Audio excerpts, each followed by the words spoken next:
Shalom. Tadi lagu tadi, anugerahmu jadi perisaiku, mengelilingiku, memeliharaku. Kita berdoa doain anak-anak. Kita doakan hal seperti itu. Karena begini, di dalam dunia ini setan tuh masih ada. Setan tuh selalu bekerja. Jadi dia akan selalu mencobai, dia akan selalu melakukan sesuatu yang jahat dalam hidup manusia. Jadi yang saya lakukan, karena anak saya nggak ada di Jakarta, di Indo. Jadi saya berdoakan untuk mereka, yaitu anugerahnya Tuhan, perlindungan Tuhan, kemurahan. Jadi apa ya? Karena saya kan orang tua, saya punya hak, saya punya otoritas terhadap anak saya. Itu yang saya lakukan. Jadi saya menciptakan yang namanya pelindungan atas anak saya. Saya memberikan yang namanya anugerah kemurahan Tuhan atas anak saya. Nah itu terjadi gitu. Walaupun si dedek karena dia ngelakuin ada yang maling kecelakaan, tapi jadi hal yang biasa aja, cuman besok biasa gitu. Dan saya percaya itu karena ada perlindungan Tuhan yang selalu yang kita ucapkan sebagai orang tua ke mereka. Jadi saya tetap percaya bahwa itu Tuhan. Gitu. Saran saya tetaplah berdoa untuk anak-anak kita. Bukan dengan menangis-nangis, tetapi dengan otoritas kita. Ya, caranya beda ya. Dengan otoritas kita. Kita katakan, di dalam nama Yesus perlindungan Allah turun ke atas anak saya. Di dalam nama Yesus saat ini hikmatnya Allah turun ke anak saya. Bukan Tuhan, aku minta Tuhan. Tapi cara memintanya harus dengan otoritas. Dengan percaya. Ya. Nah. Minggu lalu saya bicara masalah bagaimana untuk kita mempunyai hati yang supaya tidak khawatir dengan cara menyerahkan hidup kita. Nah waktu minggu lalu ketika kita lagi penyembahan, saya merasakan satu dalam hati saya ngomong, Tuhan Yesus datang, Tuhan Yesus ada. Saya coba tanya istri saya, kan dia yang bisa ngelihat, saya cuma di hati doang. Tuhan ada di depan. Jadi dia datang, Tuhan Yesus secara fisik roh ya, dia datang, terus dia berdiri. Yang bayangan saya, imajinasi saya, dia berdiri, dia lagi ngeliatin. Siapa nih yang nyerahin? Yang kemarin kan menyerahkan hidup kita, menyerahkan keinginan kita, janji Tuhan atau segala macam. Dia tuh lagi ngeliatin, siapa nih yang mau nyerahin? Jadi gambaran saya begini, ini punya keinginan kita taruh depan kita gitu. Tuhan lagi ngeliatin siapa yang udah nyerahin di depan dia gitu. Di depan manusia tuh orang itu. Nah kalau udah nyerahin dia datang. Dia ambil. Gitu loh. Jadi ketika diambil, jadi ketika Tuhan datangin kita satu-satu nih, bagi mereka yang siap. Ya, bagi mereka yang memang rela memberikannya. Taunya dari mana? Di alam rohnya ya akan ada digeletak di depan orang itu gitu. Jadi digeletakin, kemudian Tuhan datang dah ke kita tuh. Dia ambil. Kalau nyerahin. Nah, prinsipnya ketika kita nyerahin, kita akan menjadi tidak mikirin. Apakah setan akan selalu nyerang? Pasti. Nggak mungkin nggak. Tapi kita harus berusaha untuk tidak mengambil apa yang sudah kita serahin. Arti kita berusaha untuk tidak mikirin. Gue udah serahin sama Tuhan. Jadi gue gak pikirin. Hidup gue gimana, gue udah serahin sama Tuhan. Gue gak pikirin. Bagaimana caranya gue gak pikirin. Itu urusan Tuhan. Itu kerjaannya Tuhan. Kita harus mencapai level di situ. Level benar-benar total menyerahkan tanpa kita memikirkan bagaimana caranya. Sampai Tuhan menggerakkan hati kita untuk melakukan satu hal, sesuatu. Nah, itu yang harus sampai kita mencapai tahap itu baru tuh terbuka. Apapun yang kita butuhkan, kita inginkan, bahkan apa yang kita mau itu terjadi. Karena seringkali kita cuma hanya mikirin apa yang kita butuhkan.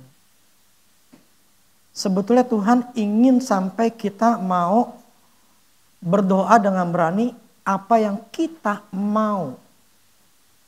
Bukan kebutuhan, kebutuhan primer, tetapi memang kebutuhan yang memang kita mau. Nah, itu harus kita mencapai level di situ, itu butuh pengertian atau butuh kepercayaan yang lebih. Ya, tapi itu step by step. Nah, oke, saya nggak masuk lebih dalam itu. Kemarin tuh saya ketemu sama anak saya ngomong begini. Saya waktu lagi dengar di YouTube. Bagaimana orang-orang kaya yang ada di Indo, ya, dia mengalami kegagalan, kebangkrutan, tapi dia bangkit lagi, akhirnya dia bisa berhasil. Bahkan beberapa kali gagal dulu, akhirnya berhasil, akhirnya bisa jadi orang kaya, berhasil. Nah, terus pertanyaan begini, apakah sebuah keharusan atau syarat untuk seseorang sukses adalah pernah mengalami kegagalan? Harus gak? Ada yang bilang enggak? Ada yang harus? Hah? Harus? Terus? Adalah pasti.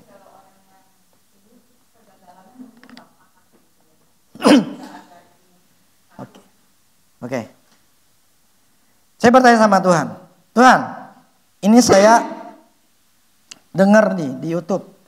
Ada beberapa orang kaya nih. Ini mereka adalah orang-orang yang berhasil tapi mengalami kegagalan, kebangkrutan, wah parah lah gitu. Apakah memang harus seperti ini? Saya nanya ke anak saya, Michael Manuel. Menurut kalian, harus gak ngalamin gagal? Enggak. Saya ketika ngedenger gitu, yes, betul. Betul. Saya senang kalau mereka ngomong begitu. Di dalam Tuhan,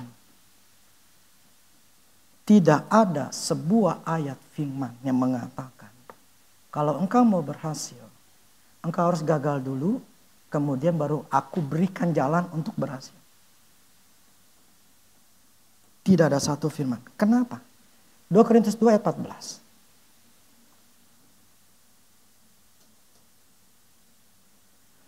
Korintus 2 ayat 14.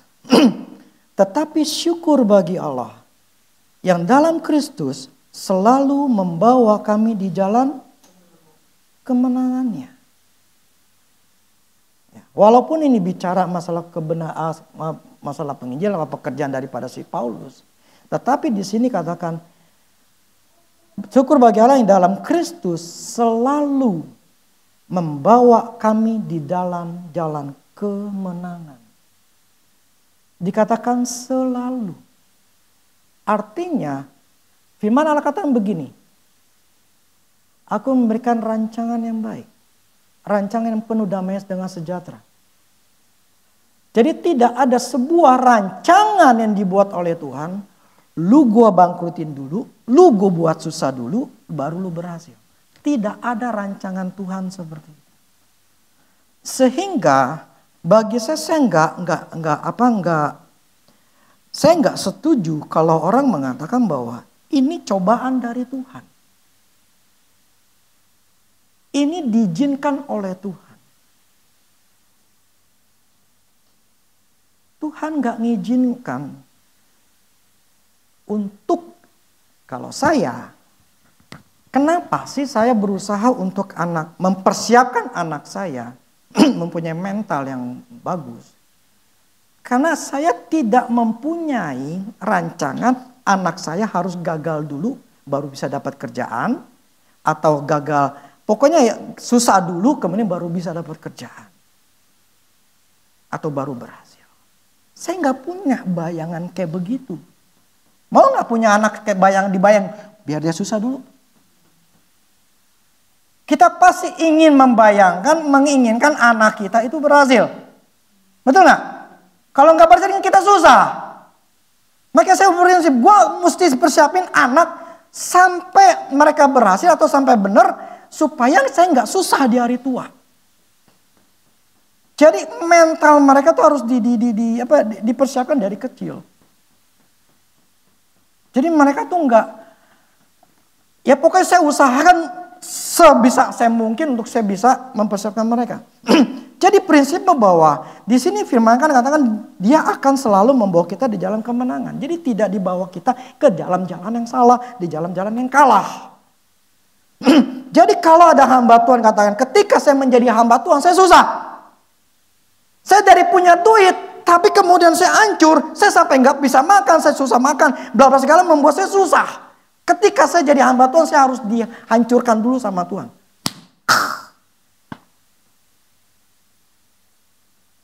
Jahat dong itu Tuhan Yesus ya. Ketika seseorang kerja untuk dia, tapi dia hancurin itu orang.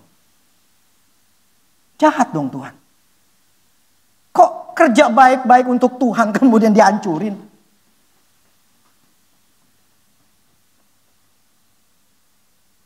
Saya nggak setuju. Kalau ada hamba Tuhan mengatakan harus ngalamin seperti itu susah dulu. Kagak. Karena saya ketika jadi hamba Tuhan, saya malah nggak susah, malah saya menjadi berkatin. Logikanya di mana ketika kita melayani bos yang terbesar, bos yang paling kaya, terkaya, tapi sayanya miskin. Logikanya di mana? Enggak. Saya punya anak buah. Ketika mereka susah, saya bantu mereka. Lah, kalau sebagai hamba Tuhan kemudian mereka susah, loh kenapa? Apakah Tuhan yang membuat orang ini susah? Kagak. Jadi menurut saya salah kaprah dan itu tidak alkitabiah. Ya kalau mereka percaya gitu terserah, saya nggak percaya begituan. Saya hanya percaya bahwa saya hamba Allah. Yang namanya hamba Allah, saya bekerja untuk Allah. Jadi Allah akan bertanggung jawab untuk diri saya. Bertanggung jawab untuk setiap kebutuhan saya. Bahkan bukan cuma diri saya, anak saya, istri saya, semuanya kebutuhannya. Dia tanggung jawab.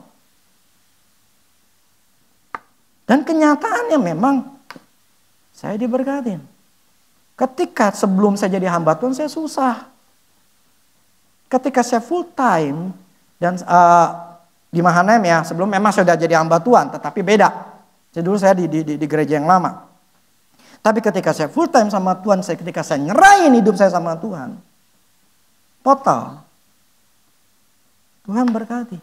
Kenapa? Ketika saya nyerahin sama Tuhan. Makanya kemarin saya katakan, kalau kita mau menyerahkan hidup kita, menyerahkan apa yang kita inginkan, Tuhan tuh ambil alih. Tuhan tuh ambil alih, dia ngatur semuanya. Jadi ketika dia ngatur, dia nggak mungkin dia bikin kita susah, bikin kita miskin, kagak gitu. Nah problemnya kenapa hamba Tuhan itu susah? Karena mereka belum punya pengertian. Bahkan ada pengertian malah yang namanya hamba Tuhan itu harus miskin, harus susah. Karena itu rohani. Nah, saya nggak bahas itu. Nah di sini saya cuma katakan bahwa Tuhan selalu membawa kita di jalan kemenangan. Terus kenapa kok bisa gagal? Kenapa harus ngalamin kegagalan dulu baru bisa berhasil?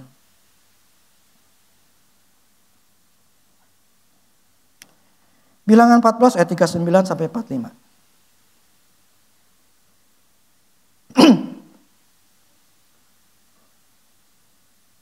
Bilangan 14.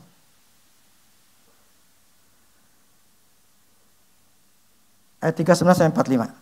Setelah Musa menyampaikan perkataan ini kepada semua orang Israel, maka berkabunglah bangsa itu dengan sangat. Dan keesokan harinya, bangunlah mereka pagi-pagi hendak naik ke puncak gunung sambil berkata, sekarang kita hendak maju ke negeri yang difirmankan Tuhan. Memang kita telah berbuat dosa. Tetapi Musa, mengapa kamu hendak melanggar titah Tuhan? Hal itu tidak akan berhasil. Janganlah maju. Sebab Tuhan tidak ada di tengah-tengah kamu. supaya jangan kamu dikalahkan oleh musuhmu. Sebab orang Amalek dan orang Kanaan ada di sana di depanmu dan kamu akan tewas oleh pedang dari sebab kamu berbalik membelakangi Tuhan. Maka Tuhan tidak akan menyertai kamu. Meskipun demikian mereka nekat naik ke puncak gunung itu. Tetapi tabut perjanjian Tuhan dan Musa tidaklah meninggalkan tempat perkemahan. Lalu turunlah orang Amalek dan orang Kanaan yang mendiami pegunungan dan menyerang mereka, dan orang-orang itu mencerai-beraikan mereka sampai ke Horma. Jadi gini, ini ceritanya pada waktu ketika Tuhan itu marah ketika bangsa Israel itu nggak percaya sama Tuhan, kemudian ngomel sama Tuhan. Ketika 12 pengintai itu kan lagi ke Kanaan untuk ngecek. Nah, ketika ngecek mereka balik. 10 orang itu marah-marah. 10 orang itu bilang, wah itu bangsa enak gede-gede, kita macam belalang segala macam gitu ya. Kemudian cuma 2 doang, si Kaleb sama si Joshua. Nah, para itu Tuhan marah sama mereka sampai menyumpahin 20 tahun ke atas itu semuanya pada mati di padang gurun. Cuman Joshua dan Kaleb doang. Terus karena kamu ngintai 40 hari, 40 tahun engkau akan masuk ke tanah Kanan. Jadi disumpahin. Tuhan itu marah. Nah, karena marah begitu orang Israel itu jadi nggak enak hati gitu loh. Nah, nggak enak hati, ya udahlah kita perang aja, kita langsung perang aja gitu loh.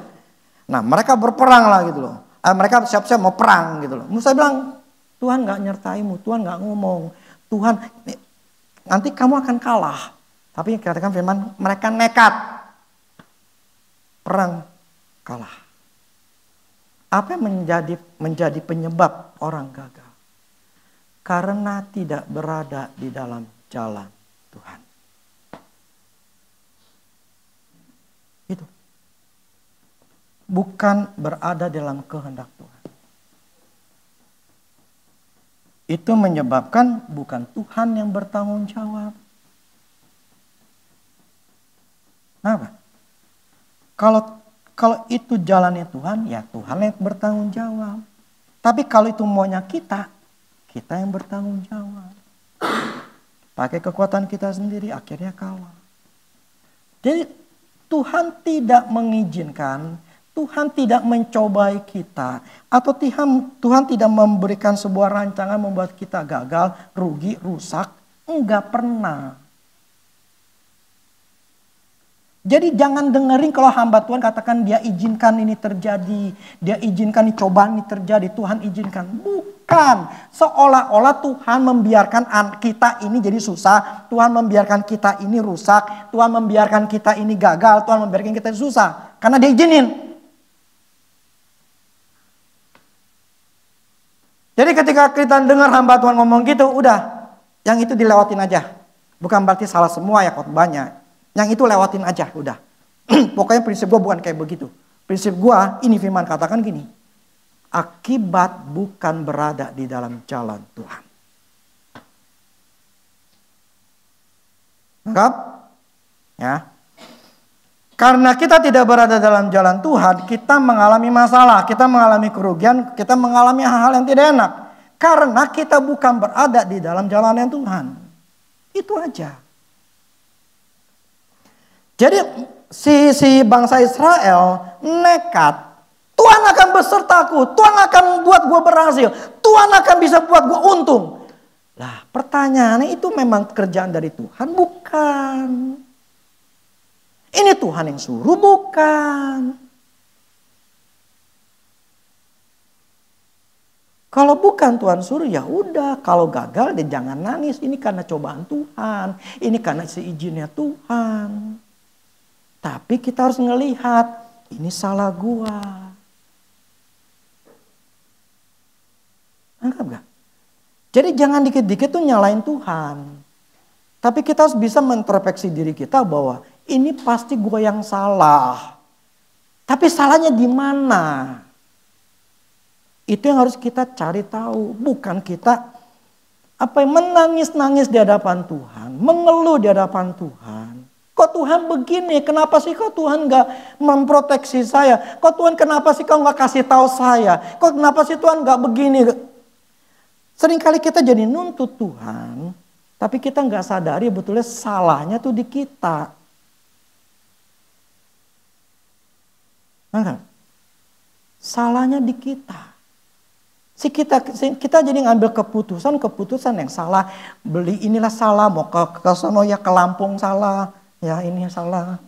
Semuanya pakai kemauan sendiri. Nekat. Tuhan pasti menyertai kita. Siapa bilang? Di sini dengan jelas Israel katakan Tuhan akan menyertaimu. Musa katakan kepada Israel, Tuhan tidak akan menyertaimu.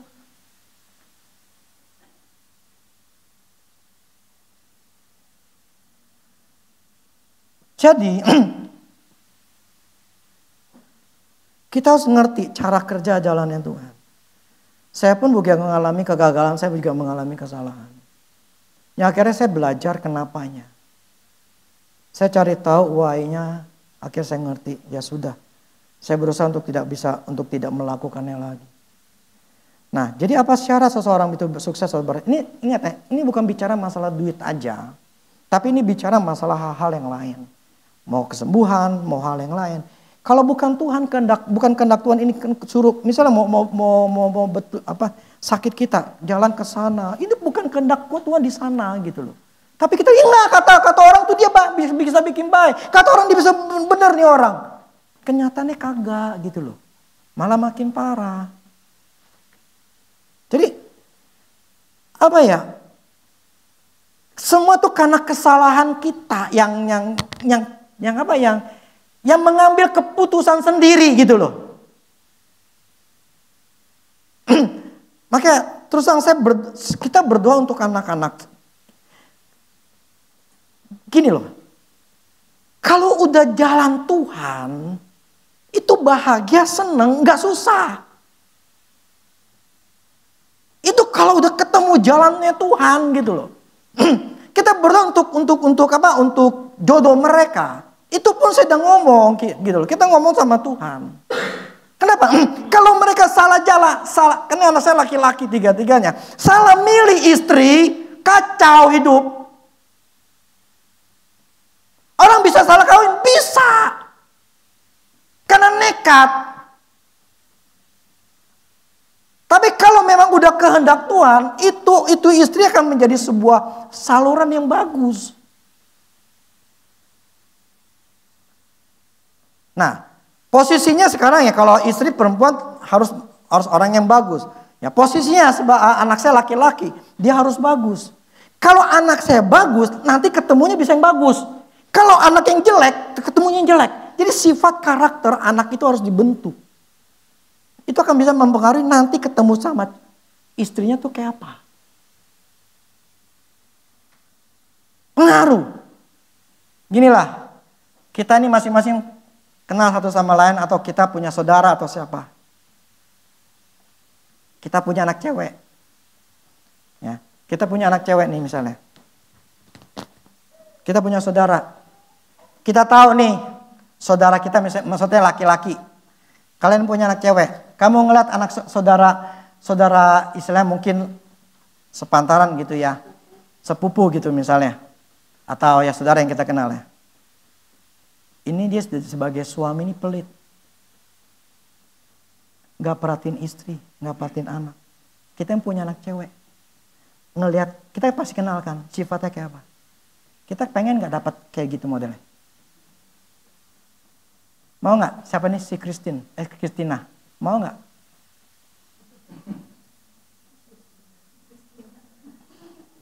Christina. Karena anak ceweknya kan dua-duanya anak cewek. Maksud saya gini, kita bisa menilai dari orang sekeliling kita. Kita membuat sebuah impian, sebuah bayangan atau sebuah rancangan. Gue nggak mau anak gue nanti punya laki kayak begini. Pelit, nggak peduli. Oh, istri, anak, egois, galak, bla bla segala macam. Artinya apa? Gue pengen punya anak adalah anak yang punya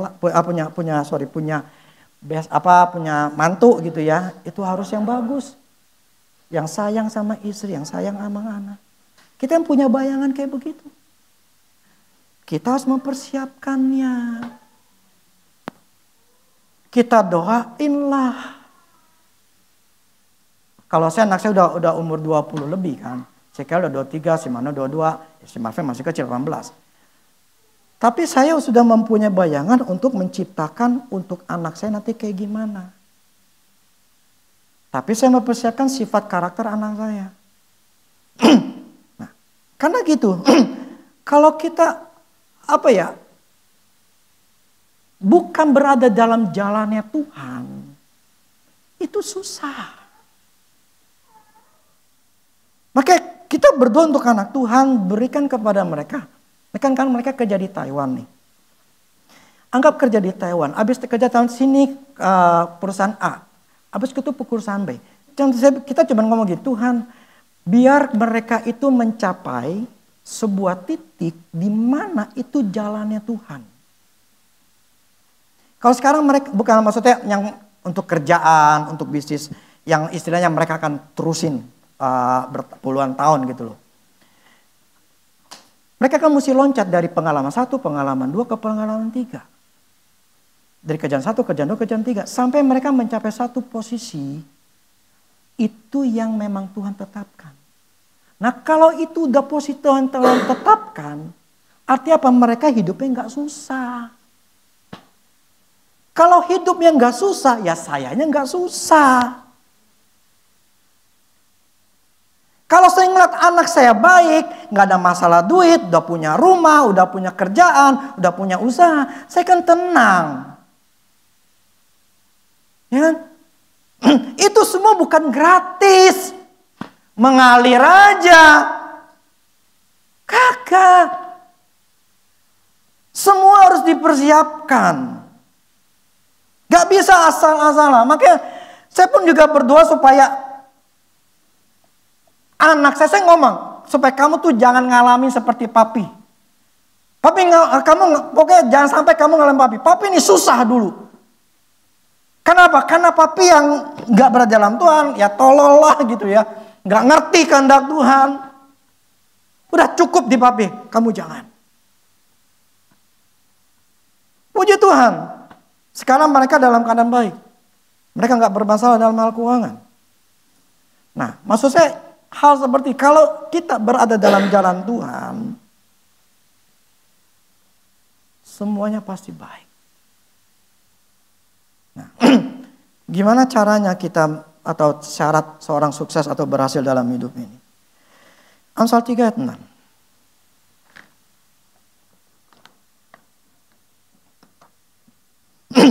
Yuk sama-sama kita baca. Nah ya.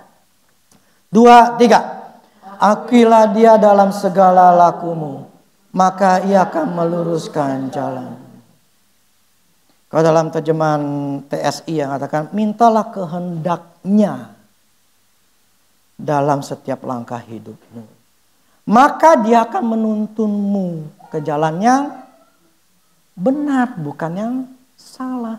Jadi siapa bilang Tuhan izinkan jalan kita salah? Tuhan gak izinin jalan kita salah. Kenapa kita jalan salah? Karena kita gak nanya dalam setiap laku kita, tindakan kita gak nanya kehendak Tuhan. Kita modelnya iman buta. Tuhan akan menyertaiku. Kenyataannya bukan kehendak Tuhan. Akhirnya bermasalah. Tuhan disalahin. Tuhan, kenapa saya diberikan cobaan yang berat ini? Tuhan tidak memberikan cobaan. Di Yakobus pun Tuhan ngomong, dia tidak mencobai. Yang mencobai karena keinginan kita. Akhirnya kita jatuh dalam berbagai masalah. Jadi untuk kita yang pertama, syarat untuk seorang kita bisa berhasil, atau kita bisa sembuh, atau kita bisa selesai masalah, artinya kita ngomong dulu ke Tuhan. Amin. Tuhan, saya mau ini. Tolong Tuhan berikan saya hikmat pengertian. Apa yang saya harus lakukan? Bagaimana saya bisa bisa betulin ini masalah, bagaimana saya bisa sembuh, bagaimana saya bisa dapat bla bla segala macam. Tuhan, saya pengen tahu kehendak-Mu. Bukan kita asal nekat dengan iman buta. Aku percaya, aku bisa, aku mampu. Pokoknya gue kerjain ini, gue pasti bisa. Tunggu dulu. Kalau bukan kehendak Tuhan, kita yang bertanggung jawab. Nah kalau kita yang bertanggung jawab, artinya kita pakai kekuatan sendiri. Nah karena akibat kekuatan sendiri, setan ngelihat, dia hajar kita. Nah kalau udah namanya kehendak Tuhan, artinya Tuhan ada proteksi di sekeliling kita. Dia kasih kata, nih nanti lo akan ketemu orang ini, nanti lo akan begini, nanti lo akan dibuka nih cara ngertinya kayak gimana nih, nanti akan kejadian nih, nanti lo akan begini, gini. Jadi semua step langkah-langkah kita, nanti Tuhan akan kasih tahu kita. Sekali lagi contoh yang di gereja ini pun juga saya bertanya sama Tuhan pertama kali awal, Tuhan bilang cari kontrakan untuk gereja. Saya tanya Tuhan nih kontrakan maksudnya mahal-mahal, kita duit dari mana? Pokoknya cari dulu. Nah ketika saya nyari dapat ketemu ada beberapa tempat, tapi bagusnya di sini karena depan kita parkiran gampang dan ini strategis banget saya. Terus saya balik lagi ke Tuhan, ini dapat nih, tapi 17 juta, duitnya nggak ada nih Tuhan. Ini gimana kita bayarnya? Udah tawar dulu, pertama 22 juta, tawar dulu. Oke Tuhan, nawar nih Tuhan, nawar duitnya dari mana? Saya bilang gitu kan. Terus ngomong di hati saya gini, tawar, setelah itu lantai 1 kamu kontrakin. Itu hikmat bukan? Hikmat. Akhirnya ketika saya ngomong, bisa enggak 17 juta tapi saya bayar 3 kali, ini buat gereja. Boleh. Loh Tuhan bukain jalan tuh. Di awalnya kan saya bilang, Tuhan gak ada duit. Otak kita kan gak mampu. Kemarin dan Tuhan katakan gitu. Pikiranmu terbatas. Kekuatanmu terbatas. Otak saya pun terbatas ketika waktu itu. Saya cuma ngomong, Tuhan gak ada duit. Otak saya terbatas. Gimana caranya dapat duit 17 juta? Waktu 22 juta. Gimana cara? Otak saya terbatas. Tapi Tuhan itu otaknya gak terbatas. Dia kasih pengertian hikmat sama saya. Kamu cicil 3 kali. Saat cicil 3 kali, kamu bawa kontrakin. Oke, saya ngomong, deal. Setelah saya pasang di bawah, di kontrakin itu cuma hitungan beberapa hari. Ada orang bayar. Ada yang mau 13 juta. Itu cuma 17,5, kontrakin 13 juta. Dari mana? Cuma bayar pas setengah juta.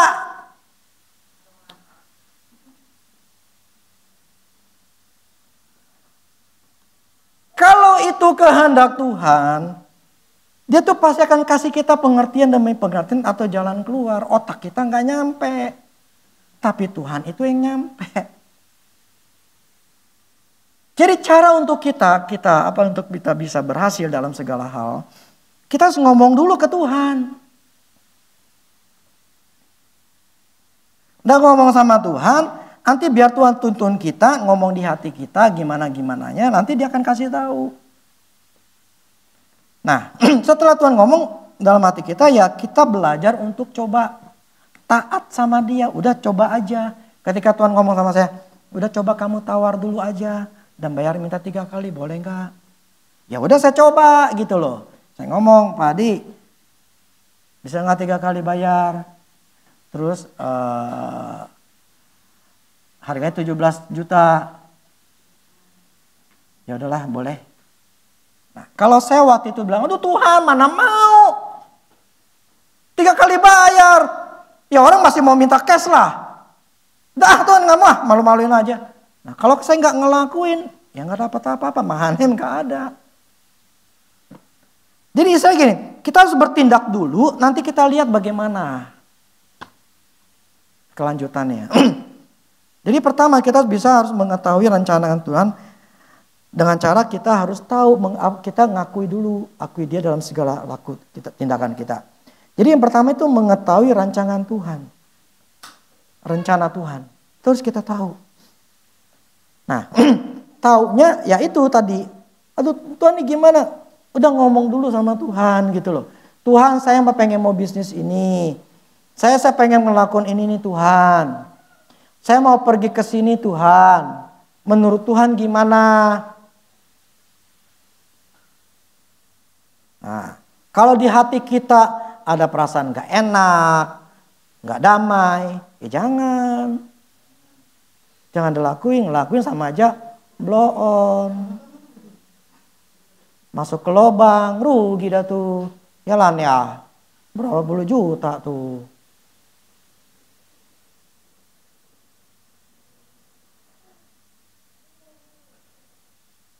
Jadi kita harus minta kehendak tuh. Kehendaknya dalam setiap langkah hidup kita. Yang kedua, kita harus fokus tetap di dalam rancangan Tuhan, jalan Tuhan. Kenapa? Gini, kita buka dulu deh. Yosua 7 ayat 4 dan 5.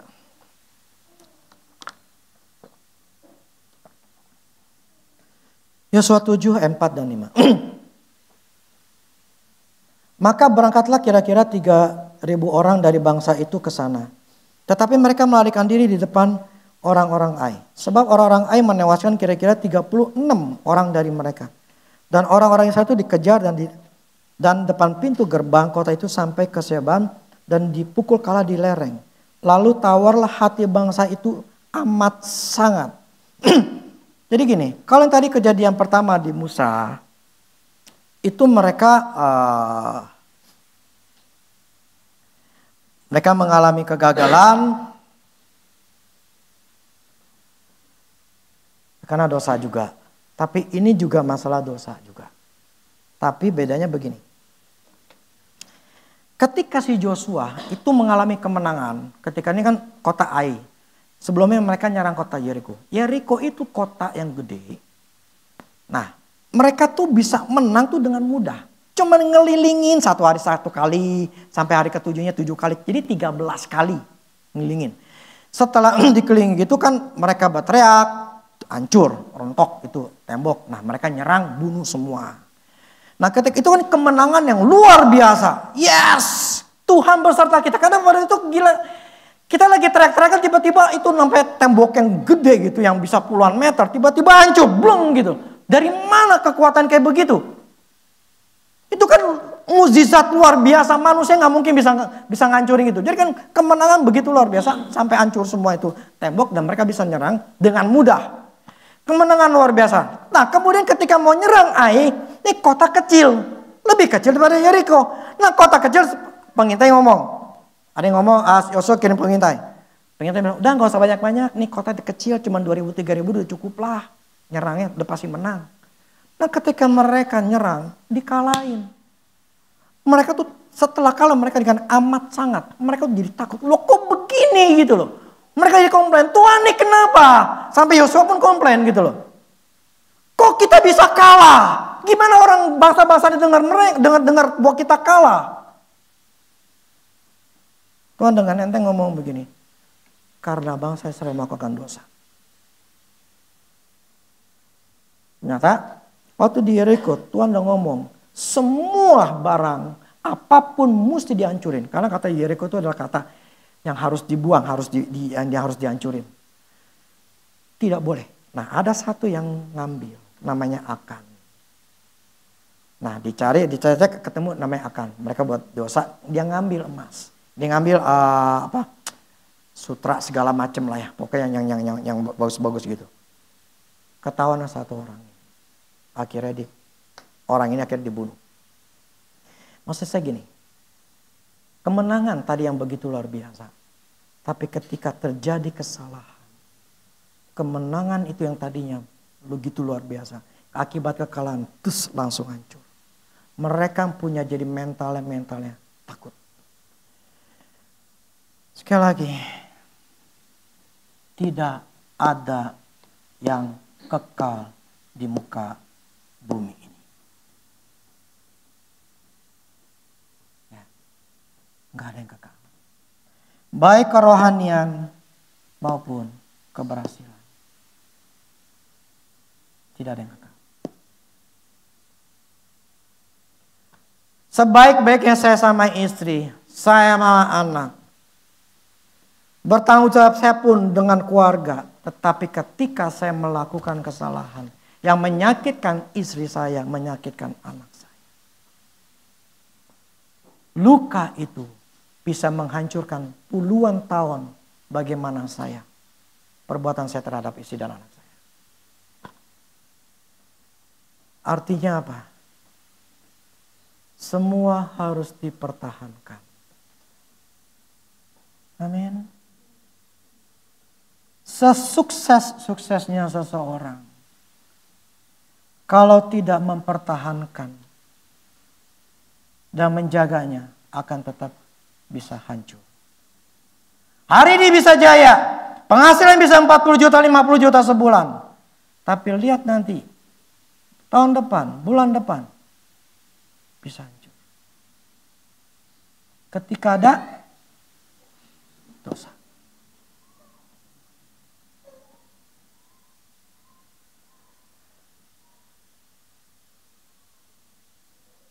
Jadi,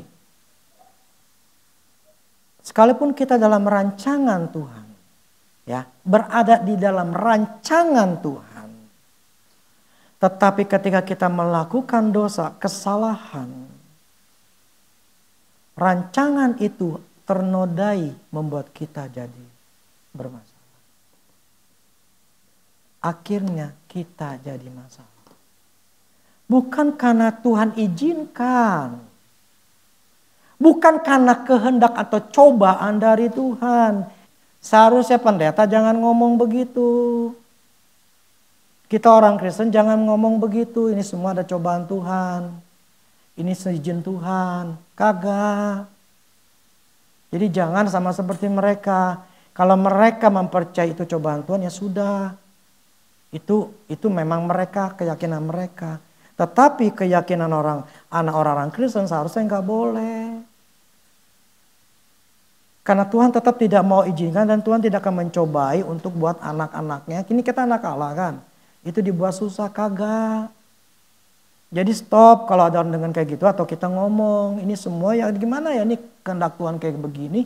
Ini memang izinnya Tuhan, kagak. Tapi karena dosa, karena kesalahan kita lah yang membuat masalah itu terjadi. Amin. Jadi jangan komplain sama Tuhan. Kenapa sih Tuhan kayak begini? Kenapa sih Tuhan kau gak membukakan jalan buat saya? Kenapa sih Tuhan kau tidak memberikan apa yang saya mau? Kenapa sih Tuhan begini, Tuhan begini? Bukan, Tuhan tidak Tuhan tidak membuat rancangan yang jahat atau memperlama. Kenapa bangsa Israel itu terjadi? Karena mereka memberontak sama Tuhan. Seharusnya sampai ke sana cuma sebulanan lebih, paling 3 bulan lah. Tapi dibikin 40 tahun. Bukan karena Tuhan, karena mereka.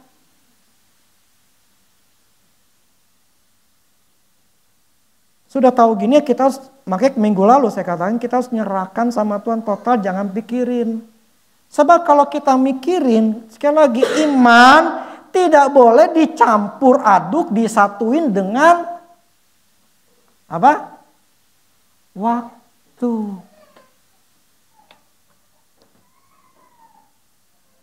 Jangan.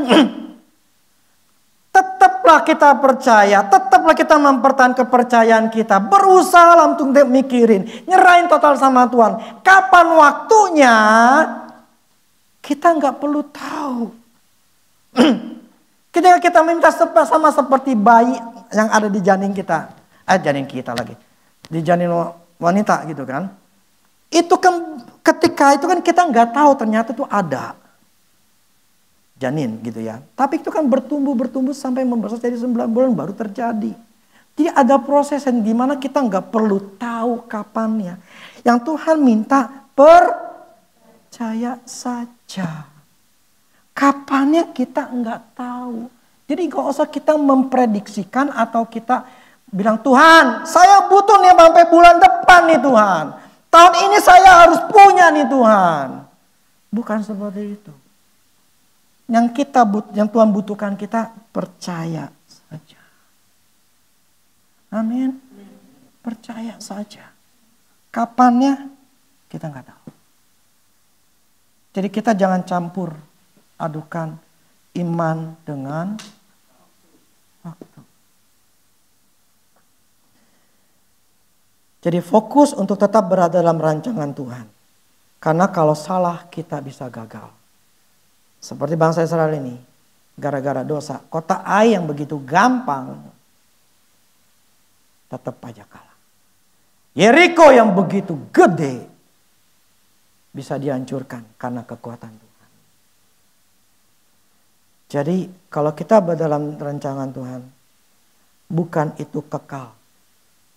Tidak bisa hancur. Semuanya harus dijaga. Amin. Sama saya, ini Tuhan terapin sama saya dari dulu. Tidak ada yang kekal dengan kerohanian saya. Sekuat-kuatnya otoritas saya di dalam menghancurkan kuasa kegelapan. Tapi kalau saya melakukan kesalahan, tetap otoritas itu bisa saya, bukan hilang. Keyakinan itu bisa hilang. Jadi saya harus bisa mempertahankannya. Yang ketiga, yang pertama kita harus tahu kehendak Tuhan, rancangan Tuhan. Kedua, kita harus berada dalam kehendak Tuhan atau rancangan Tuhan. Yang ketiga, kita harus berusaha. Berjuang untuk bisa mendapatkan atau bekerja atau belajar untuk kita bisa mencapai ke sana. Tidak ada yang gratis. Semua harus ada usaha yang keras. Maksudnya harus kita berjuang, kita harus belajar, kita harus rajin. Semua itu tidak ada gratis. Israel pun dikasih tanah Kanaan pun juga berjuang dulu. Sampai di sana baru enak. Jadi, coba firmannya deh. Amsal 10 ayat 4.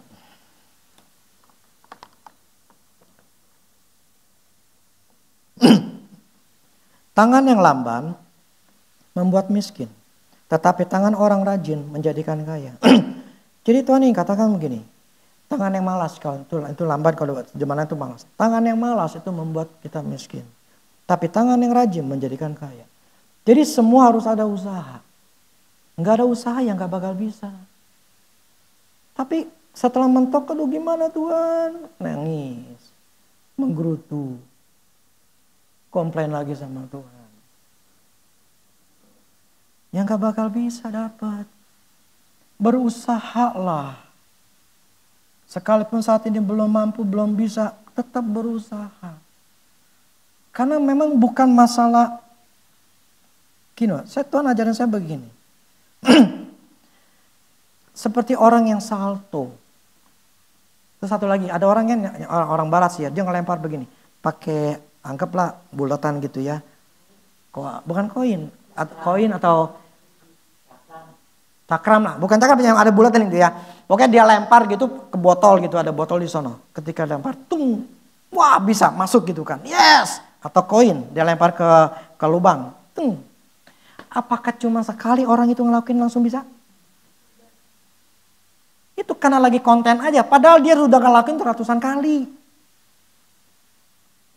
Apa? Untuk bisa menjadi seperti itu bukan hal yang mudah. Itu butuh dia keinginan dia mau berhasil. Pertama keinginan mau berhasil dulu. Kedua dia harus latihan. Dan setelah latihan 10 kali, 20 kali gak bisa. Capek mau ngapain gue begini. Lah orang ini kenapa? Karena dia bikin konten. Dia harus berhasil dengan tujuannya membuat wah. Jadi orang bisa ngeliat lagi. Makanya yang ngeliat itu bisa jutaan. Dan jutaan kalau orang ngeliat itu bukan sesuatu yang dia dapatkan dengan mudah gitu loh. Dia Tuhan ingin ngajarin kita sebetulnya gini. Semua harus ada latihan, semua harus ada usaha, semua harus ada proses. Semua itu tidak mudah didapatkan. Semua butuh waktu. Tinggal mental kita punya apa enggak. Jadi tetap harus kita berjuang. Kalau belum ketemu, belum apa ya kita harus berusaha. Kecuali orang udah nyerah ya. Kalau udah nyerah udah nggak bisa. Apa yang lagi orangnya malas. Wah repot. Makanya gini. Kalau saya ya. Saya kan nggak punya pembantu. Anak saya itu mungkin kita punya pembantu karena waktu bayi aja. 1 tahun atau 2 tahun ya. Si pokoknya ada bayi kita ambil pembantu. Ada bayi kita membantu gitu. Setelah berapa udah gede kita nggak nih. Bukan masalah biaya aja. Tapi saya masalah begini. Pertama juga ngajarin tuh anak untuk mandiri. Yang paling simpel saya suruh adalah kita suruh mereka melakukan. Jadi saya ingat begini. Kemalasan, anak itu harus dibuang kemalasannya. Ada di Amsal ya. Apa gitu ya untuk membuang kemalasan anakmu. Ada tongkat didikan lah atau segala macam ya. Pokoknya bisa begini. Saya harus mendidik anak saya supaya tidak malas. Anak saya laki-laki. Laki-laki ya harus rajin. Nah kalau dia nggak rajin gimana nanti udah gedenya untuk dia bisa cari duit. Hal yang simpel adalah saya suruh dia. Suruhnya apa? Beli kangkung, emaknya suruh. Beli kangkung, beli garam. Anak saya laki-laki. Tapi mereka mau. Tujuannya apa? Supaya mengusir kemalasan. Kalau anak dari kecil nggak pernah disuruh ngepel, nggak pernah disuruh bikin nyuci piring, nggak disuruh ini, itu akan membuat anak jadi malas. Kenapa? Semuanya disediakan. Nah mentalnya adalah mental malas. Jadi walaupun kita orang kaya, walaupun kita mampu bayar uang, bayar pembantu, tetapi kalau kita tidak pernah mendidik anak supaya rajin, itu anak jadi udah gedenya semua tersedia di malas. Karena semuanya disediain. Semuanya ada, mau ngapain? Gue tinggal duduk aja, gue tinggal aja. Nanti bapak gue nggak ngasih. Ada. Siapa sih teman-teman? Jadi yang masih kerja itu bapak emaknya. Tapi anaknya ini nggak mau kerja, udah gede. Udah punya anak belum sih? Ada pokoknya lu pernah cerita dah. Jadi anaknya tuh udah ya, pokoknya bukan seumuran si Kyle Manuel gitu loh. Bukan umur 20-an lah, pokoknya udah besar. Sampai bapak emaknya tetap kerja cari duit buat anaknya. Kenapa? Bukan salah anaknya. Kenapa anaknya nggak mau kerja? Kalau saya berprinsip, anak itu seperti kertas putih. Kita mau jadiin apa, nantinya kita yang nulis, kita yang didik. Mau jadi malas, semuanya sediain. Apapun disediain. Semuanya disediain. Dijamin malas.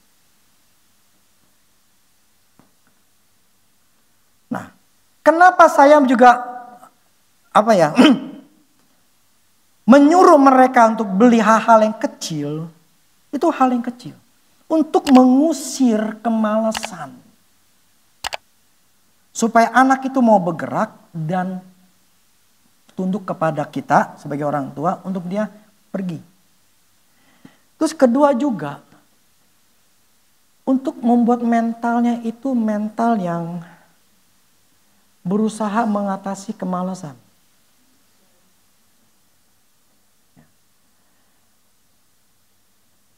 Berjuang untuk melakukan bagian kita. Ini ketiga untuk seseorang sukses untuk berhasil.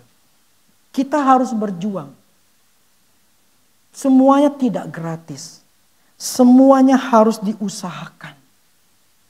Itu yang harus ditanamkan dari kita untuk mendidik anak kita yang masih kertas putih. Kalau kita membiarkan dia, selalu kita sedang Kita semua sayang anak. Saya sayang anak. Saya sangat sayang anak. Karena saya sangat sayang anak, saya mempersiapkan mereka untuk punya mental yang bagus di ujungnya. Saya berusaha plus doa. Untuk punya mental. Itu bukan sesuatu yang sifatnya udah SMP, SD, atau SMA. Itu dia punya mental. Kagak. Dari kecil dia harus dikasih mental. Diajari mental. Sehingga sekali si Kyle. Memang sebetulnya salah nggak salah sih ya. Saya suruh dia untuk pergi sendiri naik motor. Kelas 1 SMP. Saya ajarin dia naik motor. Setelah dia bisa, saya kasih motor. Kemudian untuk dia pergi ke sekolah naik motor. Karena ya di Petra ya, di sini kan kita interkon ya ke Petra sana gitu ya. Jadi dan juga lewat belakang bukan rame. Itu adalah untuk mempersiapkan mental, untuk dia berani. Nah ya, yang paling hebat tuh orang Jepang. Tahu anak-anak TK pernah ngeliat kan, anak TK aja, anak TK nih ya, itu pergi sendiri sekolah. Kita mana berani?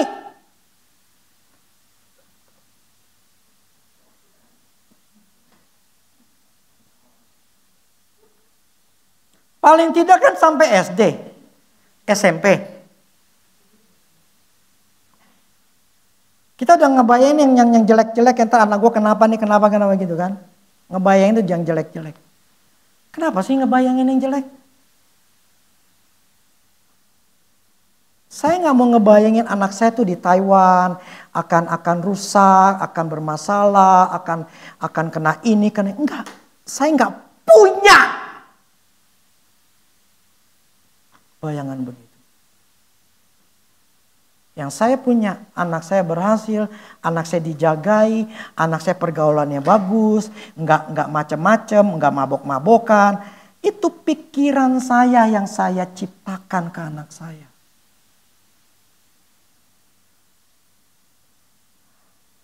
Itu mental saya persiapkan dari dulu, dari kecil. Makanya ketika mereka di sana, mereka berani. Banyak teman istri saya udah males atau disuruh keluar negeri, padahal kaya, nggak berani, takut, mentalnya nggak punya. Kenapa? Kenapa saya lakukan untuk mereka? Keluar dari rumah. Karena mereka anak laki-laki. Anak laki-laki kalau dikelonin terus, gimana nanti udah gedenya? Gimana dia bisa mandiri? Laki-laki lu mesti punya mental yang baja, mental yang kuat, dan harus berhasil. Loh kalau dari kecil kita selalu suapin, nggak dikasih waktu untuk atau diajarin untuk mandiri, itu anak gak bakal punya mental. Jangankan ke luar negeri, suruh kuliah aja anggap nih, ke Bandung aja, gak bakal berani.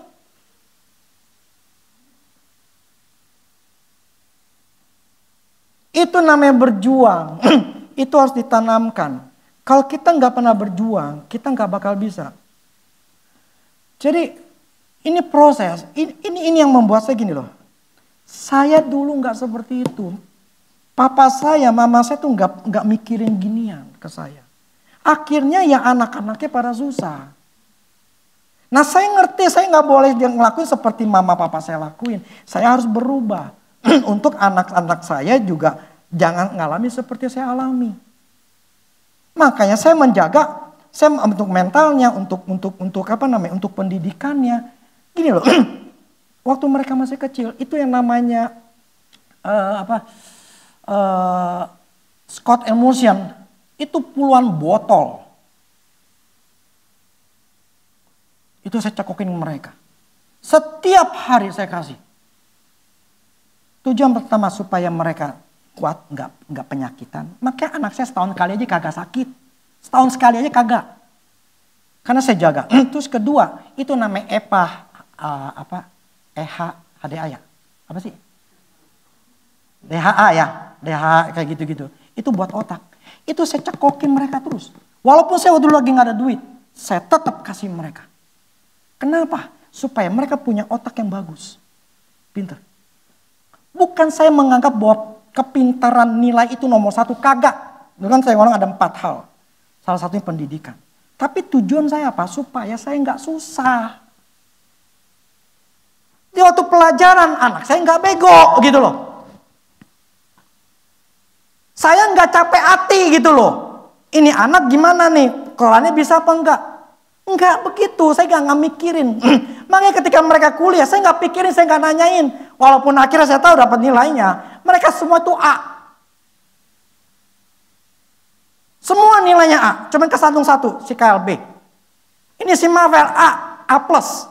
Tapi bukan itu yang saya cari untuk A plusnya A. Saya nggak pikirin gitunya. Saya nggak nuntut mereka.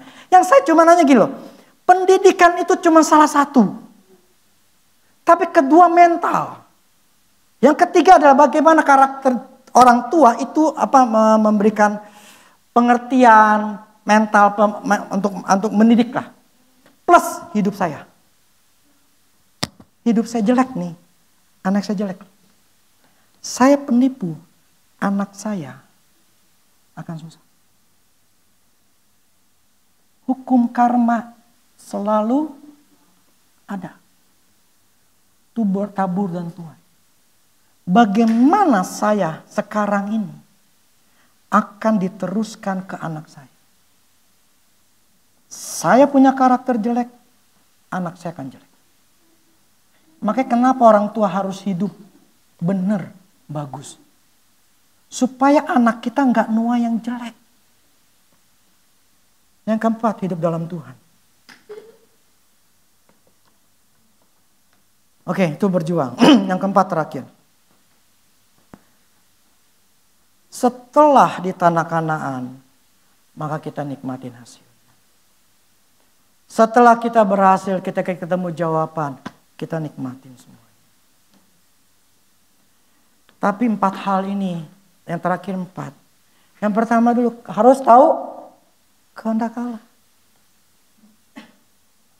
Udah tahu kehendak Allah, harus berada dalam kehendak Allah terus. Karena tidak ada yang namanya kekalahan dalam dunia ini. Yang ketiga, berjuang. Jangan malas. Mental yang kuat. Yang keempat, nikmatin hasil.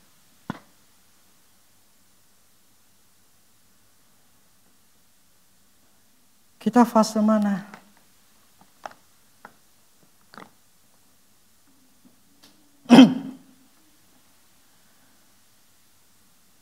Kita seharusnya Yang minggu lalu kita saya bicara masalah nyerahin hidup kita sama Tuhan. Supaya kita sampai tidak punya pikiran atau memikirkannya. Nah sekarang prosesnya adalah gimana nih Tuhan? Caranya oke lah, saya nggak mau pikirin. Sekarang saya minta rancanganmu, rencanamu buat saya. Ketika saya melakukan ini, akui dia dalam segala jalan. Ngomong ke Tuhan. Setelah dapat hikmat pengertian, lakuin, berada dalam jalannya Tuhan. Dan tetaplah berada dalam jalan Tuhan itu terus. Karena tidak ada yang kekal. Dan berjuanglah sampai dapat. Artinya tidak mau nyerah. Makanya orang berhasil itu sedikit. Karena memang tidak mudah. Bukan masalah Tuhan mempersulit, bukan. Karena orang Israel ke tanah Kanaan itu mesti berjuang ngelawan dulu. Perangin dulu dengan bangsa Enak, bangsa si Filistin dan yang lain-lain. Mereka harus perang dulu. Artinya ini kita harus berjuang untuk bisa menangin. Menangin apa? Ya masalah-masalah halang-halangan yang harus kita hadapin gitu loh. Yang harus kita beresin gitu. Itu butuh proses, butuh waktu. Baru kita bisa berhasil. Udah berhasil pun. Orang Israel ketika tanah Kanaan itu semua ladang semua tersedia, rumah tinggal tempatin, tinggal enaknya doang, semuanya tinggal enaknya. Tetapi apa? Mereka keluar dari kehendak Tuhan dari apa? Mereka nyembah yang lain. Kalau udah berhasil, bukan lupain Tuhan. Terus apakah Tuhan mencobai membuat kita menjadi bangkrut? Kagak.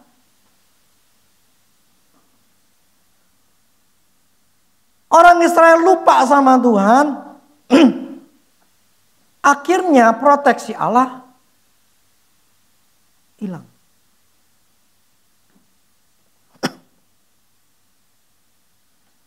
Makanya saya ngomong sama anak saya begini. Kal, kamu udah bayar persebulan belum? Masa takut papi? Kal bayar. Manuel, udah bayar persebulan belum? Udah. Syafel kemarin dia dapat lagi tuh duit dari pemerintah. Saya nggak nanyain sih. Tapi selama ini yang saya tahu dia bayar persepuluhan. Persepuluhan itu memberikan perlindungan terhadap uang kita. Harta kita. Nah, persepuluhan motivasinya adalah ketaatan. Bukan motivasinya supaya kita dapat duit, gua nabur, gua dapat duit. Tuhan, gua kasih duit ya, berilah, maka kau diberi. Jadi dapat lagi ya? Bukan itu. Tetapi motivasinya ketika kita memberi adalah ketaatan. Karena di dalam ketaatan gini loh. Si Abraham, dia kan waktu itu perang nih, ketika si Lot ini diambil, dijarah sama raja lain, kemudian si Abraham nyerang lagi, balikin si Lot. Nah, dia dapat tuh harta banyak. Hasil rampas nanti raja. Nah, ketika dia dapat soal tertentu di daerah tertentu, itu ada namanya Raja Melkisedek. Nah, ini raja damai, bla bla segala macam. Ini si Abraham, coba ya. Ada nggak ayatnya? Aduh, saya lupa.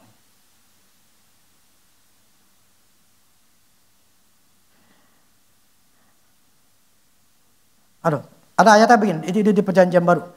Si Abraham itu memberi persepuluhan ke Melkisedek ini. Dan firman dikatakan karena dia besar, dia lebih besar. Coba saya ada kata-katanya ya, sobat saya cari. Karena banyak orang menganggap bahwa, sorry ya, bukan saya ngomong-ngomong ini, lu mau ngasih nggak kasih, gue nggak pikirin ya.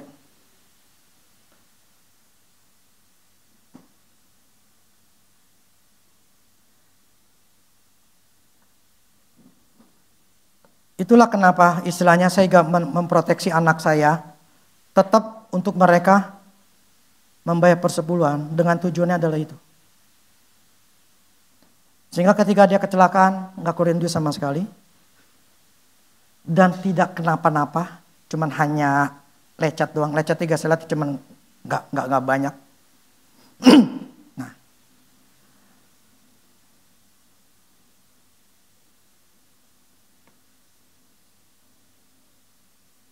coba di Ibrani, saya ngomongnya deh ya, bentar.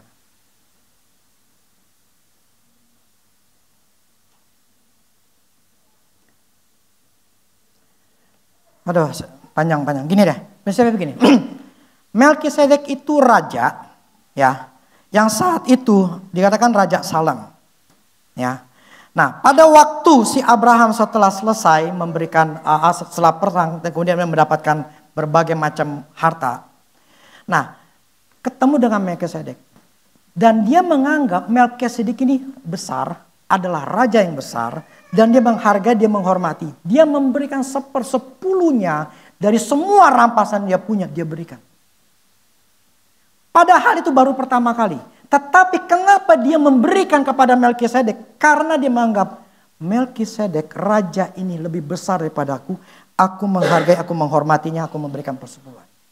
Jadi ketika seseorang memberikan persepuluhan kepada Allah, itu adalah sebuah ketaatan karena dia menghargai Tuhanlah yang besar, Tuhanlah yang aku hormati, aku memberikan apa yang Tuhan berkat Tuhan ini aku berikan kepada dia.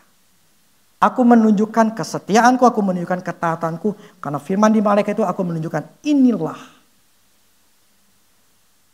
Aku percaya ini semua adalah berkat-Mu. Aku berikan kepada Engkau. Jadi dasarnya bukan supaya kita jadi dapat duit banyak.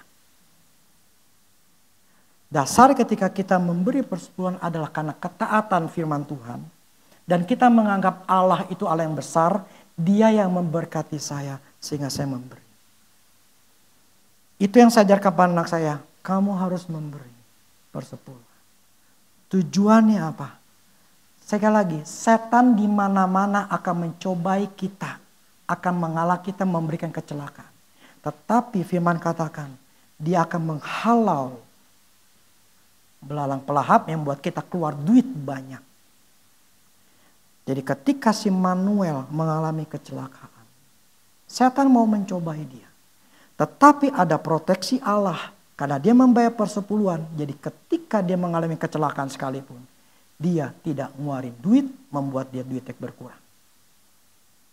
Tapi dia diproteksi tetap sama Tuhan. Itu cara saya untuk anak-anak saya memproteksi diri mereka. Saya katakan kamu beri persepuluhan. Karena saya nggak ada di sana. Nggak cuma saya dengan memberikan Tuhan aku minta perlindungan aku ciptakan perlindungan atas mereka. Tetapi mereka harus ada bagian, mereka harus memberikan persepuluhan. Itu pendapat saya, menurut saya berdasarkan firman Tuhan. Tapi kalau ada orang-orang yang masing-masing yang tidak percaya, is okay, it's up to you. Tidak ada satu firman semuanya itu dipaksakan. Ketika Tuhan memberikan pada bangsa Israel, ini berkat, ini kutuk. Tinggal kau pilih yang mana.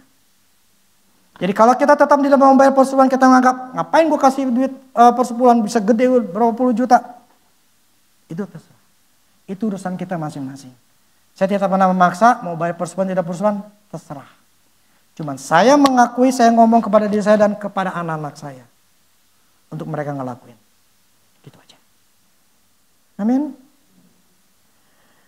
Oke, saya rasa sudah 1 jam lebih.